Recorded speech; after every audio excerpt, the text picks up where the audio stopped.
বর্তমান বিজ্ঞান একটা কথা বলছে, পশ্চিমা বিশ্বের সবাই যারা ব্রেন নিয়ে গবেষণা করে, কি নিয়ে, ব্রেন নিয়ে যারা গবেষণা করে, তারা একটা কথা বলছে, ছোট বাচ্চাদেরকে যত আপনি পজিটিভ কথা বলবেন, মানে ইতিবাচক কথা বলবেন, এরা তত পজিটিভ মাইন্ডেড হবে।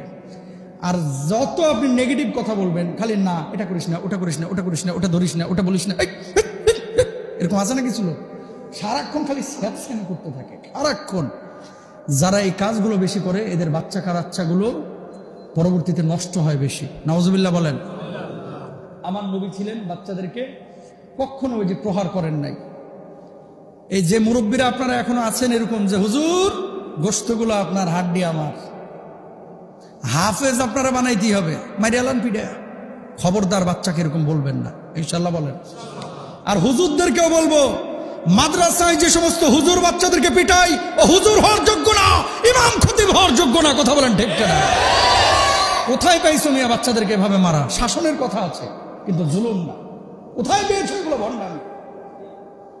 নবীজি সাহাবীদেরকে কোরআন শিখিয়েছে, মারছে? একটা দলিল দেখান যে সাহাবীদেরকে বাঁশ দিয়ে পিটায় কোরআন শিখিয়েছে, দেখাতে পারবেন? যদি মুফতি সাহেব দেখেন হাত তুলেন যে হুজুর আমি জানি, দেখান একটা দলিল। তো সেখানে কি তারা ইসলাম বুঝে নাই? জিবরিল আমিন যখন নবীজির উপরে কোরআন নাজিল করলেন, কোরআন আসা যখন শুরু হলো, বুকের সাথে বুক মিলে নবীজি বলছে, মানা বিকারি, আমি পড়তে পারি না। আবার আলতো করে ধরলেন, পড়ো। আবার আলতো করে ধরলেন, পড়ো। একবার না, দুইবার না, চারবার, পাঁচবার, সাতবার। নবীজির তারপর থরথর করে কাঁপুনি শুরু হয়ে গেছে, গায়ে জ্বর চলে এসেছে। কোরআন তো এভাবে নাজিল শুরু হয়েছে। আমাদের দেশের মানুষ হচ্ছে, আসলে আমরা বাপদাদা থেকে মুসলমান হয়েছি, তো পড়ে শুনে তো মুসলমান হয় নাই। এই জন্য ইসলামের অনেক বিষয় যেগুলো ইসলামে নাই, এগুলোকে ইসলামের ভিতরে ঢুকায়, এটারই একটা নিয়ম বানায় ফেলাইছে।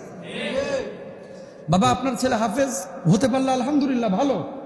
আপনার ছেলের জন্য হাফেজ হওয়া ফরজ না তো।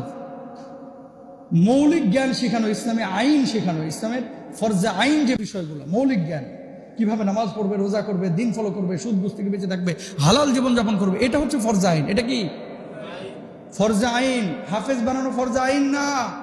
যদি হয় আলহামদুলিল্লাহ, নূরুন আলা নূর, আপনি হাফেজের বাবা, কিয়ামতের ময়দানে আল্লাহ আপনাকে ইজ্জত দেবেন। না হয় পেরেশানির কিছু নাই, তো ওরা নিয়ে এসে আপনি আলিয়া মাদ্রাসায় দেন, কমি মাদ্রাসায় দেন, অন্য জায়গায় দেন, বা স্কুলে পড়াইলেও প্রতিদিন আপনি মাদ্রাসার সাথে তাল্লুকাত রাখেন। হুজুর হাড্ডি আপনার, গোশত আমার, এই গোশত আপনার, হাড্ডি আমার, এই সমস্ত কথা আগের যুগে মানুষ না বুঝা বলছে। আমার বাবা বলে আসছিল, আমার বাবাও বলে আসছিল ছোটবেলায়, কিন্তু এই কথা এখন বলা যাবে না, কারণ এখনকার বাচ্চারা অনেক সফট। মোবাইল আপনি বুঝেন কি, কদ্দুর